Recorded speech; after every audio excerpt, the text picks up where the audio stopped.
Hello students, कैसे हो आप सब। आई होप सब अच्छे होंगे।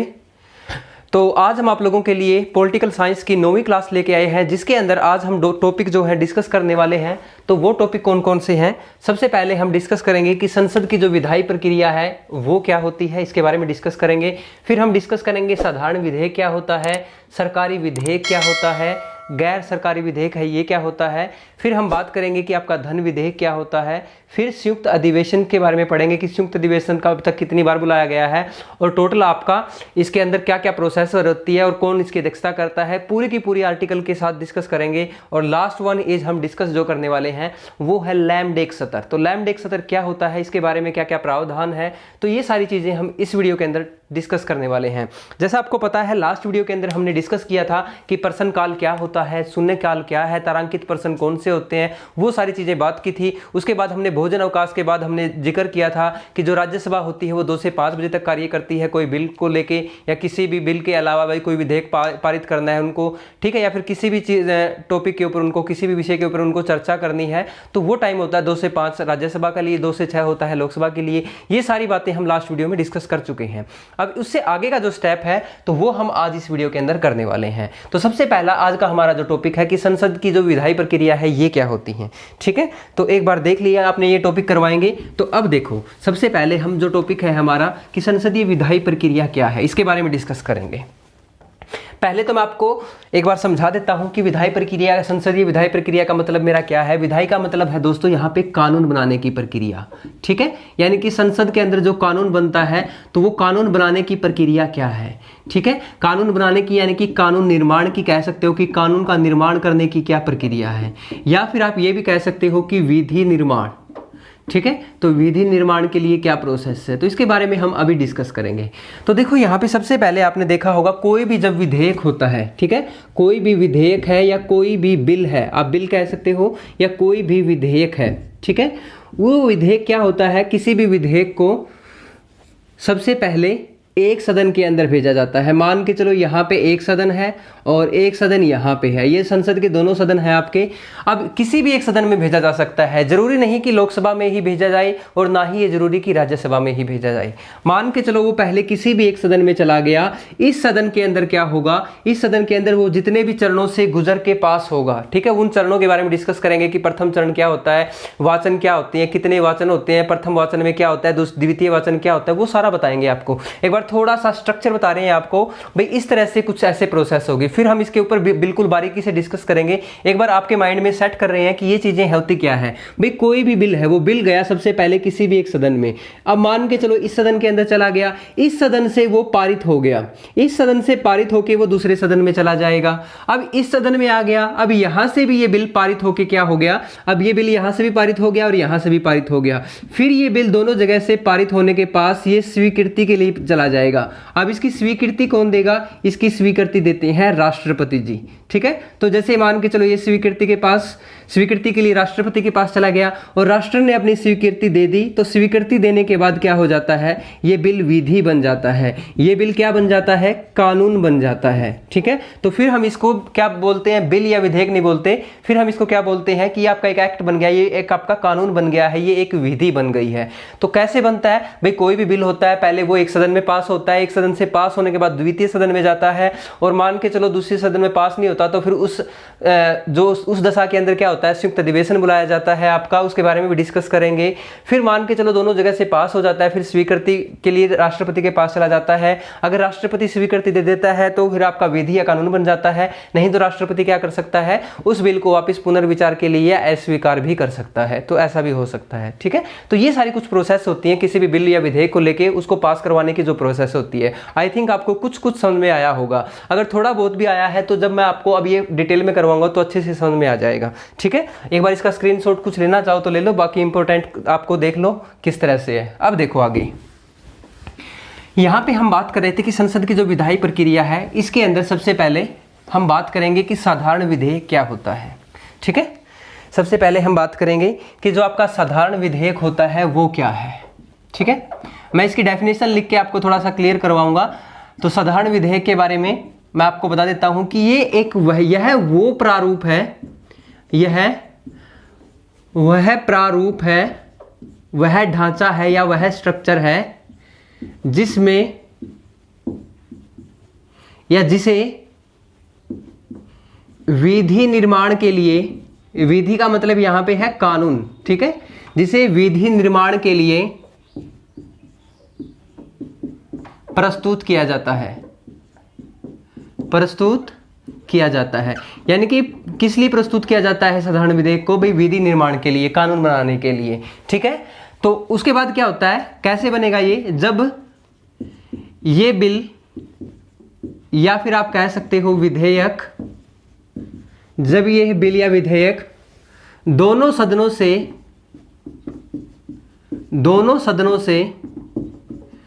पारित होकर दोनों सदनों से, मैंने बताया था ना आपको, पारित हो जाएगा, पारित होकर स्वीकृति के लिए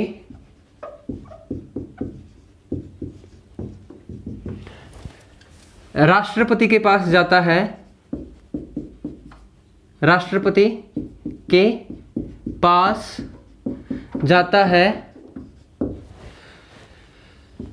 तो उनकी स्वीकृति के बाद ये, उनकी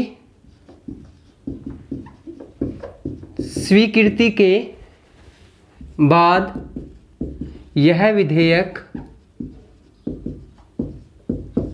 कानून का रूप धारण कर लेता है, यानी कि कानून बन जाता है, ठीक है। तो कानून का रूप धारण कर लेता है या विधि का रूप धारण कर लेता है। तो इस तरह से आपका क्या होता है, कोई भी आपका जो साधारण विधेयक है वो कानून बनता है, ठीक है। तो ये साधारण विधेयक के संदर्भ में मैंने थोड़ी सी दो तीन लाइनें लिखी हैं, आप लोगों को मेरे ख्याल से समझ में आ गई होगी। देखो, यह एक ऐसा प्रारूप है, ऐसा ढांचा है जो विधि निर्माण के लिए प्रस्तुत किया जाएगा। भाई कानून बनाने के लिए इसको प्रस्तुत करते हैं। सबसे हमारा मोटो क्या है, उद्देश्य क्या है इस साधारण विधेयक को लेके आने का? भाई इसको हम कानून बना सकें तभी तो लेके आएंगे। तो अब इसको कानून कैसे बनाएंगे? इस बिल या विधेयक को दोनों सदनों से पारित करवाएंगे पहले। अब यहाँ से पारित होने के बाद राष्ट्रपति की स्वीकृति दिलवाएंगे। तो राष्ट्रपति की जैसे ही स्वीकृति मिल जाती है तो ये क्या बन जाता है, ये कानून बन जाता है, यानी कि विधि बन जाता है। तो इस तरह से साधारण विधेयक आपका कानून बनता है। अब उसके बाद देखो, हम सेकंड पढ़ेंगे कि जो साधारण विधेयक के बाद सरकारी विधेयक होता है वो क्या है, ठीक है। सरकारी विधेयक, अब सरकारी विधेयक और एक होता है आपका गैर सरकारी विधेयक, ठीक है। इनकी डेफिनेशन इसलिए लिख रहा हूं ताकि आपको एग्जाम के अंदर कोई प्रॉब्लम नहीं आए, आपको समझने में कोई दिक्कत ना हो, ठीक है। थोड़ा सा टाइम जरूर लग रहा है आप लोगों का, लेकिन ये टाइम आपके एग्जाम के अंदर एक क्वेश्चन मिल गया तो बहुत काम आएगा आपको, ठीक है। अब देखो सरकारी विधेयक क्या होता है। ये जो सरकारी विधेयक होता है ना, ये सरकार के मंत्रियों के द्वारा प्रस्तुत किया जाता है, ठीक है। तो ये जो होता है, ये जो विधेयक होता है या ये जो बिल होता है, ये सरकार के जो मंत्री है, मंत्री के द्वारा प्रस्तुत किया जाता है, ठीक है। तो मंत्री के द्वारा प्रस्तुत किया जाता है।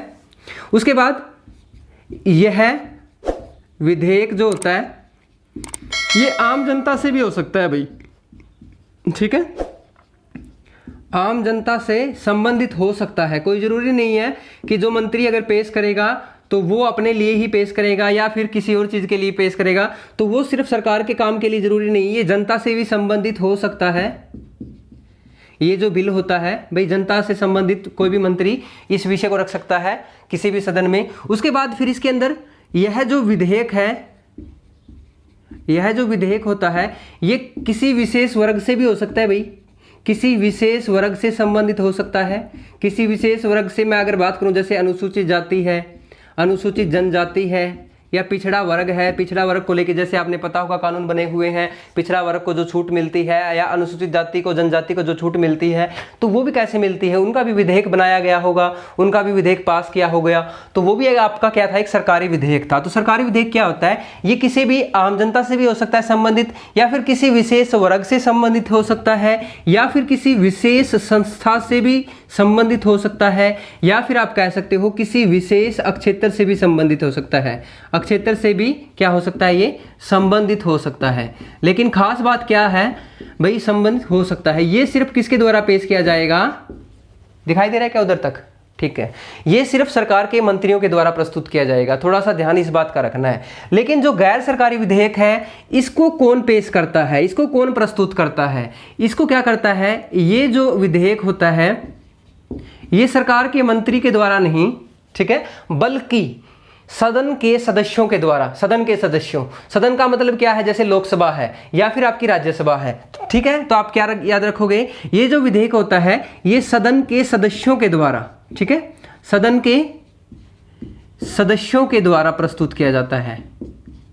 आम जनता नहीं इसको प्रस्तुत कर सकती, करती तो इसको भी सदन के सदस्य है, लेकिन यहाँ पे सिर्फ मंत्री करेंगे और यहाँ पे सदन के सदस्य कर सकते हैं, यानी कि सदन के सदस्यों के द्वारा प्रस्तुत किया जाता है, प्रस्तुत किया जाता है।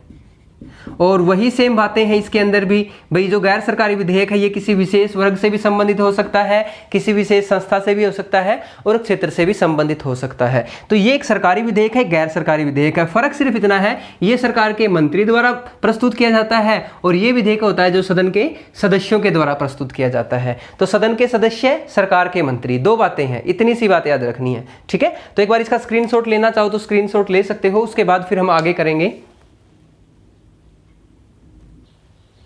आई थिंक आपने स्क्रीनशॉट ले लिया होगा।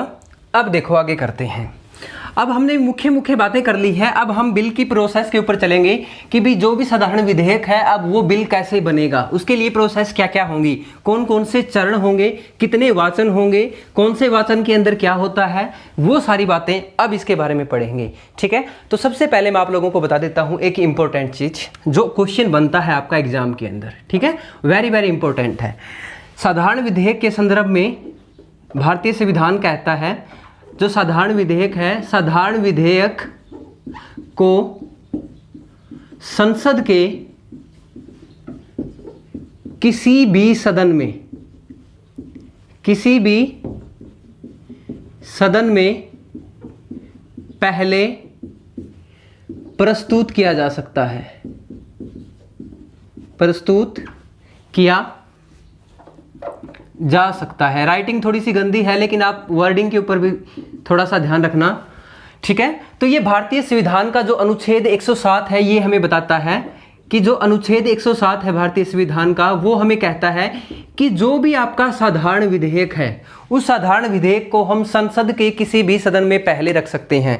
ये कोई जरूरी नहीं है कि हम उसको लोकसभा में रखें, ना ही ये कोई जरूरी है कि पहले उसको राज्यसभा में रखें, तो आप किसी भी सदन के अंदर पहले उसको रख सकते हैं, ठीक है। आपको ये बात कौन कहता है, ये भारतीय संविधान का अनुच्छेद 107 कहता है, ठीक है। अब देखो हम साधारण विधेयक को कानून बनाने की प्रक्रिया के बारे में पढ़ेंगे, यानी कि जो साधारण विधेयक है, साधारण विधेयक को विधि बनाने की प्रक्रिया, ठीक है, क्या होगी। अब देखो इसके बारे में अच्छे से पढ़ेंगे, विधि बनाने की प्रक्रिया। मैं मार्कर यहाँ 2-3 अलग यूज करूंगा ताकि आप लोगों को थोड़ा सा अच्छे से समझ में आए। अब देखो सबसे पहले मैं बात करता हूं, जो भी विधेयक होता है, चरण पहले की अगर मैं बात करूं, प्रथम चरण की बात करूं मैं, फर्स्ट स्टेप की अगर मैं बात करूं, तो फर्स्ट स्टेप के अंदर क्या होगा, सबसे पहले कोई भी जो विधेयक है उस विधेयक का प्रारूप तैयार किया जाएगा। भाई किस तरह का प्रारूप, यानी कि उसका जो स्ट्रक्चर है, उसका जो ढांचा है वो तैयार किया जाएगा, सबसे पहला चरण होता है ये, ठीक है, आपको याद रखना है। फिर क्या होगा, प्रथम चरण के बाद फिर हम पहुंच जाएंगे दूसरे चरण के ऊपर। तो दूसरा चरण हमें क्या बताता है, चरण सेकंड के अंदर हमें इंपॉर्टेंट है भाई, अब चरण सेकंड को हम क्या करेंगे, इसके अंदर हम विधेयक का प्रस्तुतिकरण करेंगे, यानी कि विधेयक का को क्या करेंगे, प्रस्तुत करेंगे, ठीक है, या पेश करेंगे, ठीक है। तो विधेयक का प्रस्तुतिकरण या विधेयक को पेश कौन से चरण के अंदर किया जाता है, फिर चरण 2 के अंदर किया जाता है। पहले तो हम क्या बनाएंगे, पहले तो हमारे पास विधेयक यानी कि जो स्ट्रक्चर, उसका ढांचा तैयार होना चाहिए ना, प्रारूप तैयार होना चाहिए कि हमारा ये विधेयक है, इससे संबंधित होगा, इसके अंदर ये कार्य होंगे, इसके अंदर ये जो एलिजिबिलिटी होंगी, इसके अंदर ये मतलब उनके लिए कंडीशंस जो भी होंगे, नियम्स जो होंगे, जो भी आपकी टर्म्स कंडीशंस रहेंगी, वो सारी की सारी इस विधेयक के प्रारूप का पहले हम तैयार करेंगे, ठीक है। जो भी एक कमेटी है उसकी कमेटी बना के उस कमेटी के अकॉर्डिंग ही हम इसको सारा का सारा विधेयक तैयार कर लेंगे, ठीक है। इसको कोई भी तैयार कर सकता है, ठीक है।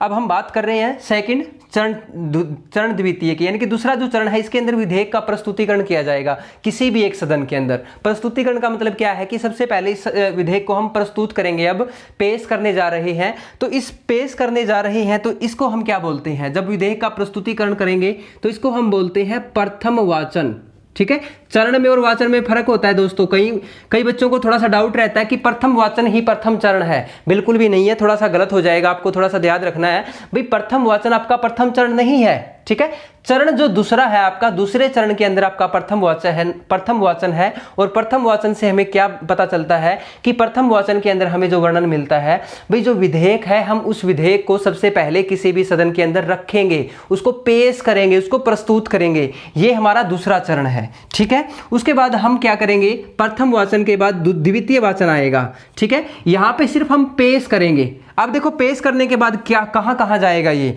अगर मैं बात करूं नागरिकता बिल की, देखा आपने होगा भाई नागरिकता बिल आया है जैसे, या फिर आपका 3 तलाक वाला जो कानून बना है वो कानून आया है। ठीक है, अभी हाल ही के जो मुद्दे हुए हैं 3 तलाक वाला है। ठीक है, और आपका ये नागरिकता जो बिल आया है उसके बारे में अगर मैं बात करूं तो सबसे पहले जब इसका चरण द्वितीय चल रहा था, प्रथम वाचन हुआ था, तो विधेयक को जब प्रस्तुत किया गया तो इसको प्रस्तुत करने के बाद इसको पूरा का पूरा विधेयक जो है पढ़ के बताया गया। ठीक है, आपने देखा होगा जो अमित शाह जी हैं, अमित शाह जी ने क्या था, नागरिकता बिल को पूरा का पूरा आपने देखा होगा सदन के अंदर पढ़ के बताया था आपको। उन्होंने पूरा का पूरा जो आप स्पीच देख भी लेना चाहिए उनकी, तो उनकी स्पीच देखोगे तो सबसे पहले उन्होंने क्या किया था, उसको पूरे के पूरे विधेयक को पढ़ के बताया था। तो उसको पढ़ के बताने का काम क्या है, उसकी रीडिंग की थी। रीडिंग करने का मतलब क्या है, यहां पे प्रथम वाचन की बातें चल रही है। ठीक है, तो विधेयक का जो प्रथम वाचन था यहां पे क्या किया उसने, पूरे के पूरे इसको क्या किया, रीड किया। ठीक है, रीडिंग का काम हुआ यहां पे। तो आप याद रखेंगे भाई, रीडिंग का काम कहां पे हुआ था, विधेयक को प्रस्तुतिकरण का मतलब क्या है, इसके बारे में पूरा का पूरा पढ़ के बताया था। और इसी के अंदर क्या क्या चलता है, अब मान के चलो जितने भी सदस्य हैं, प्रत्येक सदस्य को क्या दिया जाता है, प्रत्येक सदस्य को, जितने भी आपके सदस्य हैं सदन के, चाहे लोकसभा है चाहे राज्यसभा है, ठीक है, तो जितने भी आपके जिस भी सदन के अंदर पहले रखा गया है उस सदन के प्रत्येक सदस्य को, ठीक है, प्रत्येक सदस्य को जो भी हमारा विधेयक है, ठीक है, उस विधेयक की क्या की जाएगी, एक एक प्रति दी जाती है। एक एक प्रति का मतलब क्या है, एक एक कॉपी दी जाएगी सभी को। भाई आप ये कॉपी रखो और मैं आपको पढ़ के बताता हूं, और आप देखना चाहो तो साथ के साथ इस कॉपी के अंदर आप देख सकते हो कि इसके अंदर क्या क्या लिखा गया है। ठीक है, फिर क्या होता है, वहां पे पढ़ के बताया जाता है, और ये प्रत्येक एक एक कॉपी विधेयक की किसको दे दी जाती है, सदन के सभी सदस्यों को दे दी जाती है। उसके बाद यहाँ पे एक अगला स्टेप क्या हो जाता है, फिर इसको क्या किया जाता है, भारत का जो राजपत्र है, ठीक है, भारत का जो भी राजपत्र है, आपने देखा होगा भारत के राजपत्र के अंदर क्या हो जाता है, इसको प्रकाशित करवा दिया जाता है। न्यूज़पेपर में आपने देखा होगा भारत का राजपत्र आता है, बड़ा सा लिखा हुआ भारत का राजपत्र। तो कोई भी विधेयक बिल होता है उसको रिगार्डिंग उसके अंदर क्या हो जाता है, भारत के राजपत्र के अंदर क्या कर दिया जाता है, प्रकाशित करवा दिया जाता है। तो यहाँ पे उस बिल को क्या करवा दिया गया, प्रकाशित करवा दिया गया। ठीक है, तो ये सारा का सारा जो स्टेप हुआ, ये कौन सा स्टेप हुआ, प्रथम वाचन का हुआ, द्वितीय चरण के अंदर हुआ, यानी कि यहाँ पे प्रथम वाचन के अंदर ये सारे स्टेप होंगे। ठीक है, उसके बाद हम द्वितीय वाचन की तरफ चलेंगे। तो एक बार आप इसका स्क्रीनशॉट ले लीजिए, थोड़ी सी स्पेस कम है इसीलिए आपने स्क्रीनशॉट ले लिया होगा आई थिंक। अब देखो हम बात करेंगे द्वितीय चरण की। ठीक है, द्वितीय चरण की बात करेंगे यहाँ पे, मैं इसको छोड़ देता हूं एक बार। अब हम बात करेंगे द्वितीय चरण की, सेकंड। तो द्वितीय चरण की नहीं, तृतीय चरण की बात करेंगे यहां पे, तृतीय चरण।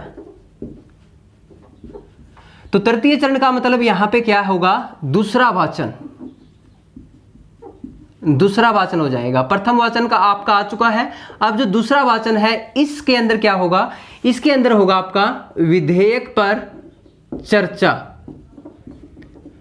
विधेयक पर चर्चा होगी यहां पे, यानी कि आप कह सकते हो डिबेट होगी, या फिर आप कह सकते हो यहां पे वाद विवाद चलेगा। अब यानी कि अब देखो जनता के पास बिल पहुंच गया है, ठीक है, विधायकों के पास पता लग गया है कि इस बिल के अंदर क्या है, तो विपक्ष जो है वो विपक्ष क्या कर सकता है, इसके ऊपर चर्चा कर सकता है, या फिर कोई भी जिसको समझ में नहीं आया है, चाहे वो उसी दल का भी क्यों ना हो, उसके लिए चर्चा कर सकता है।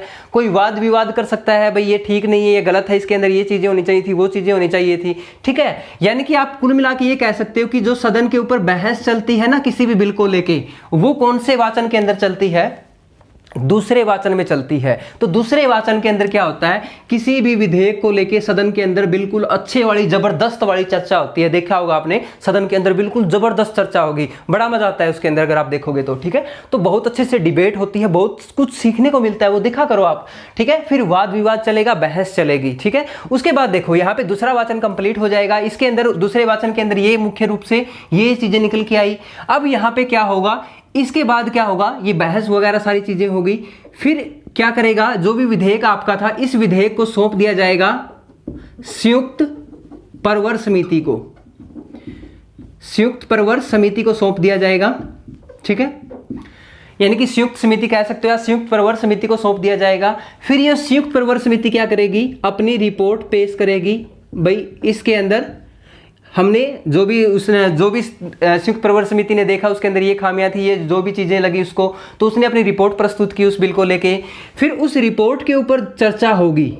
क्या होगी, उस रिपोर्ट के ऊपर चर्चा होगी, ठीक है। उन रिपोर्ट्स के ऊपर क्या होती है भाई, चर्चा होती है। अगर आप इसके चरण देखना चाहो तो चरण कैसे होते हैं, अब जैसे तीसरा चरण है तो संयुक्त प्रवर समिति को जो सौंपते हैं, यानी कि यहाँ पे जो इसको सौंपा गया है, इसको सौंपना है, तो ये भी आपका एक चरण है। जैसे चरण कौन सा है ये, फिर आप इसको चरण की कैटेगरी के अंदर लेके आते हो तो चरण 3.1 आ जाता है। फिर जब ये आपकी रिपोर्ट पेश करती है तो ये चरण आपका 3.2 हो जाता है। लेकिन इतना डीप के अंदर मेरे ख्याल से यूपीएससी के अंदर पूछा जाता है, या पीसीएस या सीडीएस के एग्जाम्स के अंदर पूछा जाता है, या फिर कोई भी आपका मेंस का एग्जाम है उसके अंदर पूछा जाता है कि चरण को लेके। आपको मैं मोटा मोटा भी समझाने की कोशिश कर रहा हूं, डिटेल में भी बता रहा हूं, और आप लोगों को दोनों तरीके से मैं इस तरह से समझाने की कोशिश कर रहा हूं ताकि आपको समझ में भी आ जाए और उलझन में भी ना आओ, ठीक है। तो आपको क्या याद रखना है, पहले वाचन में सिर्फ प्रस्तुत किया जाएगा, दूसरे वाचन के अंदर इसके ऊपर जम के बहस होगी, चर्चा होगी।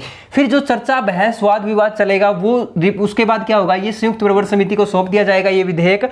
उसके बाद सौंपने के बाद ये अपनी रिपोर्ट पेश करेगी, उस रिपोर्ट के ऊपर फिर चर्चा होगी, बहस होगी, क्लियर है। उसके बाद फिर दूसरा वाचन समाप्त हो जाएगा। फिर हमारी बात होगी चौथे चरण की, यानी कि तृतीय वाचन की। फिर हमारे पास चरण कौन सा आ जाएगा, फिर हमारे पास चरण आ जाएगा 4। चरण 4 के अंदर क्या है, तीसरा वाचन।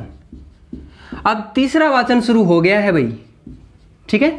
तीसरे वाचन के अंदर क्या होगा, अब आपने ये पूछ सकता है भाई एग्जामिनर, यहाँ पे क्वेश्चन क्या बनेंगे। एक बार इस वाचन के आने से पहले मैं देखो अभी यहाँ तक क्वेश्चन बता देता हूँ कि आप ये सोच रहोगे कि ऐसे ही हमें इतना लंबा पढ़ा रहे हैं, क्वेश्चन क्या आएंगे, क्वेश्चन क्या बनते हैं। थोड़ा सा देखो अब क्वेश्चन क्या बनेंगे। क्वेश्चन क्या बनते हैं भाई, किसी भी विधेयक को लेके, ठीक है, किसी भी विधेयक को लेके कौन से वाचन के अंदर उसके ऊपर वाद विवाद होता है, प्रथम वाचन में, द्वितीय वाचन में, तृतीय वाचन में, या फिर आपका इनमें से कोई नहीं, ठीक है। तो इस तरह से भी क्वेश्चन बन सकता है, या उपरोक्त सभी के अंदर ऐसा भी क्वेश्चन बन सकता है, ठीक है। तो अब देखो कौन से पहले आपका जो वाचन है, प्रथम वाचन, इस वाचन में क्या वाद विवाद होता है, नहीं होता, सिर्फ रीडिंग होती है, प्रस्तुत किया जाता है, और इसको एक एक कॉपी है प्रत्येक सदस्य को सौंपी जाती है और भारत के राजपत्र में प्रकाशित करवा दिया जाता है। लेकिन द्वितीय वाचन के अंदर ऐसा होता है, डिबेट, वाद विवाद ऐसा पूछ सकता है। फिर ऐसा भी क्वेश्चन बन सकता है कि वोटिंग कब होती है, जब बिल बनेगा, बिल बनने से पहले तो वोटिंग होगी ना, तो वोटिंग कब होती है, कौन से वाचन के अंदर होती है। तो अब वोटिंग के लिए हम बात करेंगे तृतीय वाचन के ऊपर, यानी कि जब तीसरा वाचन होगा, तीसरे वाचन के अंदर बहस वगैरह सारी वाद विवाद जो भी होना था वो हो गया। अब यहाँ पे होता है मतदान, ठीक है। तो जो तृतीय वाचन है आपका, ये वेरी इंपॉर्टेंट है आपका भाई, इसके अंदर क्या होता है, आपका मतदान होगा। और मतदान के अंदर अगर बिल, मतदान से क्या होता है, दो, इसके अंदर जो मतदान के अंदर जीत किसकी होगी भाई, उपस्थित और मतदान करने वालों का। अगर आपसे पूछा जाए कि मतदान कितना, यहाँ पे बिल कब बनेगा, तो यहाँ पे जो उपस्थित है और मतदान करने वाले हैं, ठीक है, उपस्थित प्लस मतदान करने वालों का 2/3 सदस्य संख्या बहुमत से, ठीक है। यानी कि 2/3 जो सदस्य संख्या है उनके बहुमत से क्या हो जाएगा, ये जो आपका तीसरा वाचन है यहाँ से पहले सदन से क्या हो जाएगा, फिर वो बिल पारित हो जाएगा, ठीक है। तो यानी कि क्या हो गया, जो मतदान है, वोटिंग है, वो उपस्थित प्लस मतदान करने वालों का क्या होना चाहिए, 2/3 सदस्यों, 2/3 यानी कि 2/3 सदस्यों से क्या हो जाएगा, आपका बिल एक सदन से पारित हो जाएगा। फिर एक सदन से पारित होने के बाद क्या हो जाएगा, ये बिल चला जाएगा दूसरे सदन में, ठीक है। फिर दूसरे सदन के अंदर जाएगा तो वहीं पे भी यही सेम प्रोसेस होगी, यही प्रथम वाचन चलेगा, यही दूसरा वाचन चलेगा, यही सारी चीजें होंगी। फिर मान के चलो दूसरा सदन भी आपका कंप्लीट हो गया है। दोनों सदनों से अब हमारा जो है बिल है, विधेयक है, वो पारित हो गया है। पहली कंडीशन मान के चलते हैं, ठीक है। पहली कंडीशन के अंदर हमने क्या माना भाई, जो हमारा विधेयक है वो दोनों सदनों से क्या हो चुका है, पारित हो चुका है। एक बार आप इसका यहां से स्क्रीनशॉट ले लो, और हमने क्या कहा है आपको भाई, दोनों सदनों से हमारा विधेयक पारित हो चुका है, पहली कंडीशन है, ठीक है। ओके, ले लिया होगा।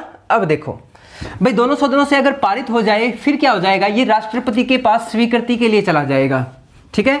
और अगर राष्ट्रपति उसको स्वीकृति दे देते हैं, ठीक है, अगर राष्ट्रपति की स्वीकृति मिल जाती है तो वो बिल आपका विधेयक बन जाएगा। जो बिल विधेयक है फिर तो वो आपका क्या बन जाएगा, विधि बन जाएगा या कानून बन जाएगा, ठीक है। ये बात आपके समझ में आ गई, यानी कि इस तरह से आपका कोई भी कानून बनता है। लेकिन अब हमारी कंडीशन 2 क्या है, मान के चलो एक सदन से तो पारित हो गया, ठीक है, लेकिन दूसरे सदन ने क्या किया, दूसरे सदन ने इसको अस्वीकार कर दिया, अस्वीकार कर दिया, ठीक है। अब दूसरे सदन ने जब इसको अस्वीकार कर दिया तो फिर क्या होगा, इसके लिए होगा संयुक्त अधिवेशन।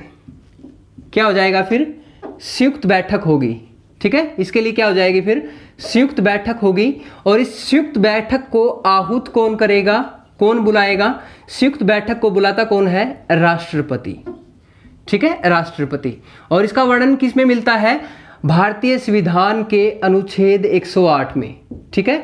अनुच्छेद 108 क्या कहता है कि जब किसी भी बिल या विधेयक को लेके दोनों सदनों में मतभेद उत्पन्न हो जाए तो फिर क्या होगा, संयुक्त बैठक का प्रावधान है, ठीक है। तो संयुक्त बैठक होगी, इसको बुलाता कौन है, राष्ट्रपति बुलाएंगे, ठीक है। तो इसको राष्ट्रपति बुलाएंगे।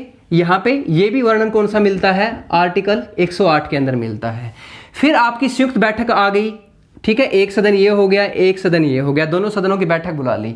अब यहां पे इन दोनों सदनों की अध्यक्षता कौन करेगा, ठीक है, अध्यक्षता कौन करता है, लोकसभा का स्पीकर करता है, लोकसभा स्पीकर। इनकी अध्यक्षता कौन करेगा, लोकसभा का स्पीकर करेगा। और वो कौन से अनुच्छेद के तहत करेगा, वो आर्टिकल, याद रखना है ये क्वेश्चन गलत होता है, 118(4) के अनुसार करेगा। आर्टिकल 118(4) के अनुसार लोकसभा स्पीकर संयुक्त बैठक की जो क्या करेगा, अध्यक्षता करेगा, ठीक है। अब इस संयुक्त बैठक की जो अध्यक्षता है ये लोकसभा स्पीकर करेगा। लेकिन इस संयुक्त बैठक को लेके, ठीक है, संयुक्त बैठक को लेके जो भी नियम बनाते हैं या जो भी कानून है, नियम और कानून जो भी बनाए गए हैं वो आपके इसके नियम और कानून को बनाता कौन है, इसको बनाती है संसद। अब संसद का मतलब यहाँ पे किससे है, यहाँ पे है भाई राष्ट्रपति बनाते हैं। किसकी सलाह से, राष्ट्रपति बनाएंगे, राज्यसभा के सभापति के साथ मिलके प्लस लोकसभा के अध्यक्ष के साथ मिलके, ठीक है। तो इनसे परामर्श करके इनके नियम और कानून कौन बनाता है, राष्ट्रपति बनाता है। याद रह जाएगी ये बात भी।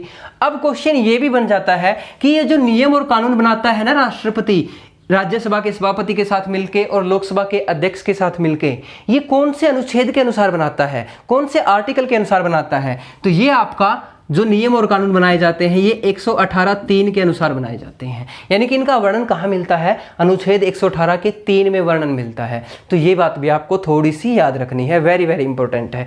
118(4) के अनुसार क्या है, अध्यक्षता करता है, नियम कानून यहाँ बनेंगे। और संयुक्त बैठक का वर्णन कहाँ मिलता है, आपका संयुक्त बैठक को परिभाषा देखो या फिर इसको कौन बुलाएगा, ठीक है, ये सारी की सारी चीजें कहाँ मिलती हैं, 108 में। क्लियर है यहाँ तक। फिर भी डाउट रहता है तो एक बार आप कमेंट सेक्शन में कमेंट कर दीजिए। और अगर आपको सेशन अच्छा लग रहा है जल्दी से एक बार लाइक कर दीजिए वीडियो को और इसको शेयर कर दीजिए कम से कम 5 स्टूडेंट्स को। और आपने भी अगर चैनल को सब्सक्राइब नहीं किया है तो जल्दी से सब्सक्राइब कर लीजिए, क्योंकि हम आप लोगों के लिए जितनी मेहनत, जितनी एफर्ट्स कर रहे हैं, जितना सपोर्ट आप लोग के लिए हम इस वीडियो को बना के कर रहे हैं, थोड़ा सा हमें आप लोगों से भी सपोर्ट्स की जरूरत है, क्योंकि आप लोग थोड़ी सी मेहनत करेंगे तो हम आप लोगों को और अच्छी वीडियो प्रोवाइड करवा सकेंगे। अब उसके बाद देखो यहाँ पे आगे बात करते हैं। भाई आपका मान के चलो यहाँ से अस्वीकार हो जाता था, फिर संयुक्त बैठक होगी, यहाँ पे जो भी अध्यक्षता होगी, तो उसके बाद आपका बिल क्या होगा, इस बैठक के अंदर जो भी मतभेद थे वो समाप्त माने जाएंगे। और यहाँ पे अध्यक्षता कौन करता है, लोकसभा का स्पीकर करता है। लेकिन एक केस ऐसा भी हो सकता है उस दौरान लोकसभा स्पीकर क्या हो, प्रेजेंट ना हो, तो फिर अध्यक्षता कौन करेगा। अगर लोकसभा का स्पीकर प्रेजेंट नहीं है तो फिर कौन करेगा, लोकसभा का डिप्टी स्पीकर यानी कि उपाध्यक्ष, कौन करेगा? उपाध्यक्ष। और मान के चलो ये भी प्रेजेंट नहीं है तो फिर कौन करेगा? उपसभापति करेगा। ठीक है, याद रखना है। अब बहुत सारे बच्चे यहाँ पे सोचेंगे कि सभापति क्यों नहीं करेगा? भाई सभापति नहीं करेगा, बिल्कुल सही कह रहा हूँ मैं, गलत नहीं बताया मैंने आपको बताया है कि यहाँ पे जो अध्यक्षता करेंगे फिर राज्यसभा का उपसभापति करेगा। ठीक है, ये राज्यसभा का उपसभापति करता है। क्यों करता है ये? क्योंकि जो सभापति होता है ना वो भारत का उपराष्ट्रपति होता है और वो सदन का सदस्य नहीं होता। तो सदन का सदस्य न होने की वजह से क्या होता है, यहाँ पे जो अध्यक्षता करता है वो कौन करता है? उपसभापति करते हैं। क्लियर है? अब ये एक बार इसका स्क्रीनशॉट ले लीजिए, फिर हम आगे बात करेंगे भाई जो आपका विधेयक है वो पारित होने की प्रोसेस को। ओके, आई थिंक ले लिया होगा आपने। अब देखो, तो अगर मतभेद उत्पन्न हो जाते हैं किसी भी सदन के अंदर तो इस तरह से क्या हो जाएगा, आपका जो बिल है वो आपका संयुक्त बैठक को लेकर उनके जो भी मतभेद थे वो समाप्त कर दिए जाएंगे। अब उसके बाद देखो, राष्ट्रपति के पास स्वीकृति के लिए चला जाता है और राष्ट्रपति क्या कर सकते हैं? साधारण विधेयक के संदर्भ में उस स्वीकृति को लेने से पहले राष्ट्रपति उसको पुनर्विचार के लिए भी लौटा सकते हैं। ठीक है, पुनर्विचार के लिए क्या कर सकते हैं? वापस सदन को भेज सकते हैं राष्ट्रपति। ठीक है, या फिर उसके पुनर्विचार को वापस भी भेज सकते हैं, पुनर्विचार भी कर सकते हैं, या फिर उसको अस्वीकार कर सकते हैं। ठीक है, क्या कर सकते हैं? अस्वीकार कर सकते हैं। ये किसके संदर्भ में है? ये आपका पुनर्विचार या अस्वीकार किसके है? साधारण विधेयक के संदर्भ में है। क्लियर है? ठीक है, वीडियो थोड़ी सी लंबी हो जाएगी आज वाली। अब उसके बाद हम नेक्स्ट टॉपिक के बारे में बात करेंगे। एक बार इस नेक्स्ट टॉपिक हमारा क्या था वो देख लेते हैं। हमने पहले आपको करवा दिया है आज की वीडियो के अंदर, विधायी प्रक्रिया करवा दी है, साधारण विधेयक करवा दिया है और साधारण विधेयक का कानून बनने की प्रक्रिया है वो भी करवा चुके हैं। उसके बाद हम बात करेंगे धन विधेयक के बारे में, धन विधेयक क्या होता है, और धन विधेयक के बाद हम बात करेंगे भाई आपका इनके दोनों के अंदर अंतर क्या है, धन विधेयक के अंदर और साधारण विधेयक के अंदर, और फिर हमारा रहेगा लैम डेक सत्र क्या है। ठीक है, तो वीडियो थोड़ी सी ज़्यादा लंबी हो जाएगी तो फिर भी मैं थोड़ा थोड़ा बता देता हूँ आपको, ज़्यादा नहीं। धन विधेयक, अब देखो धन विधेयक के संदर्भ में सबसे पहले भाई कोई भी विधेयक धन विधेयक है या नहीं है, इसके बारे में व्याख्या कौन करेगा, कौन बताएगा इसके बारे में? तो लोकसभा का जो स्पीकर है वो बताता है, यही इसका अंतिम निर्णय लेता है कि कोई भी विधेयक धन विधेयक है या नहीं है। ठीक है, तो ये कौन बताता है? अंतिम निर्णय लोकसभा का स्पीकर लेता है और इसका वर्णन कहाँ मिलता है? अनुच्छेद 110 के अंदर। ठीक है, तो अनुच्छेद 110 के अनुसार क्या बताता है? लोकसभा का स्पीकर बताता है आपका कोई भी विधेयक धन विधेयक है या नहीं है, और इसके संदर्भ में जो भी अंतिम निर्णय होगा वो लोकसभा स्पीकर का ही माना जाता है। लेकिन धन विधेयक को प्रस्तुत करने से पहले, ठीक है, धन विधेयक को प्रस्तुत करने से पहले भाई किसी भी सदन के अंदर जब इसको आप प्रस्तुत करोगे तो प्रस्तुत करने से पहले राष्ट्रपति की स्वीकृति चाहिए। ठीक है, राष्ट्रपति की स्वीकृति चाहिए। राष्ट्रपति की स्वीकृति के बाद ही धन विधेयक को क्या किया जाएगा? प्रस्तुत किया जाएगा। अब इसको क्या किसी भी सदन में प्रस्तुत कर सकते हैं? बिल्कुल भी नहीं। क्यों? क्योंकि धन विधेयक के संदर्भ में भारतीय संविधान का अनुच्छेद हमारा क्या कहता है? इसके अंदर 110 के अंदर क्या लिखा हुआ है? इसके अंदर लिखा हुआ है कि धन विधेयक को सबसे पहले लोकसभा के राज्यसभा में प्रस्तुत नहीं किया जाएगा, ये लिखा गया है। यानी कि संविधान में क्या लिखा गया है?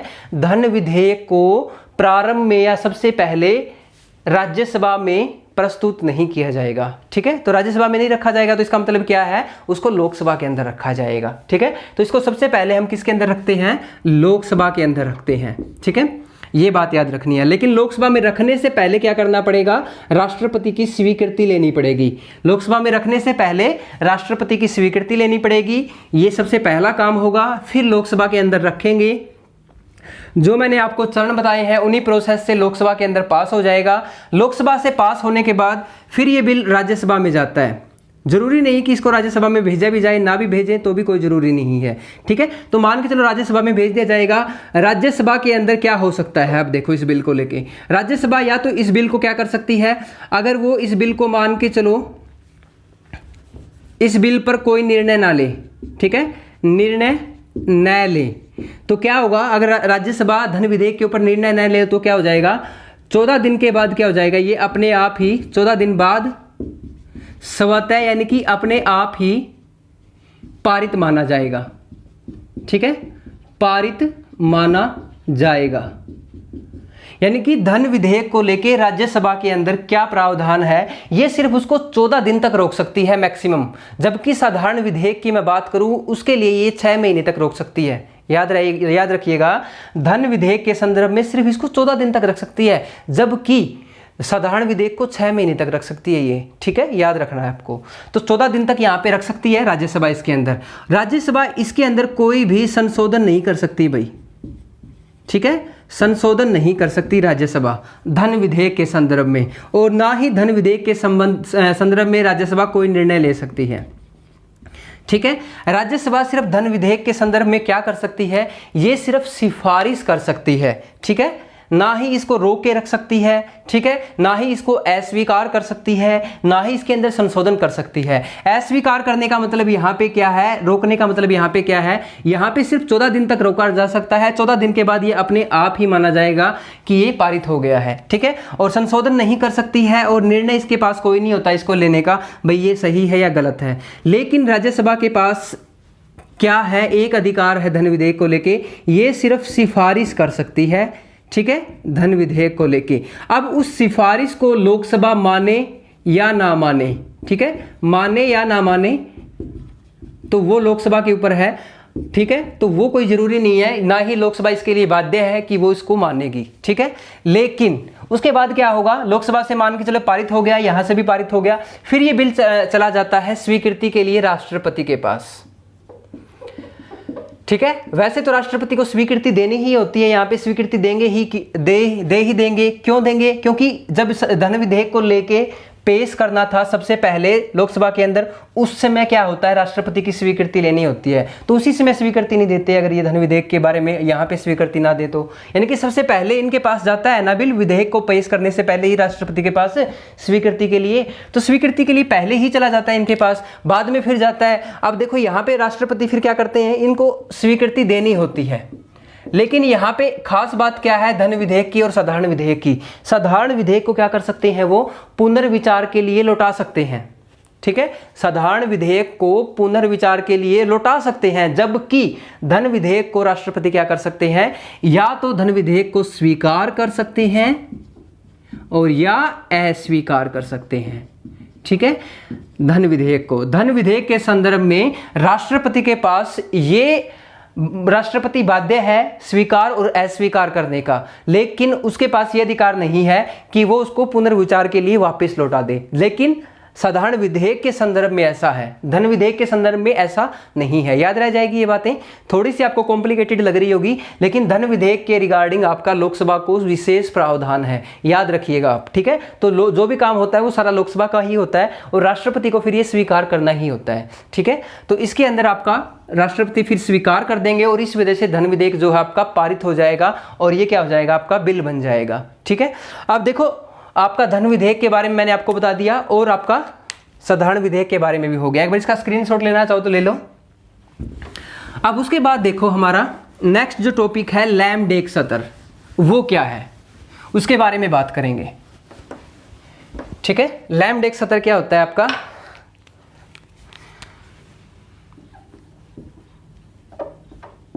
लैम-डिक सत्र, वेरी वेरी इंपॉर्टेंट, ठीक है। लैम-डिक सत्र, तो लैम-डिक सत्र के बारे में कहा गया है भाई, इसको हम लंगड़ी बत्तख के नाम से लैम-डिक का मतलब क्या है, लंगड़ी बत्तख। यानी कि जो ये लैम-डिक सत्र है इसका प्रावधान कहां से लिया गया है, ये जो लैम-डिक सत्र है ये हमने यूएसए से लिया है, ब्रिटेन से नहीं लिया है, ठीक है। लैम-डिक जो सत्र है इसका जो प्रावधान है वो हमने यूएसए से लिया है। इसको हम किस नाम से जानते हैं, इसको हम लंगड़ी बत्तख के नाम से भी जानते हैं, ठीक है। लंगड़ी बत्तख क्यों कहा जाता है इसको, अब देखो इसको लंगड़ी बत्तख क्यों कहा जाता है।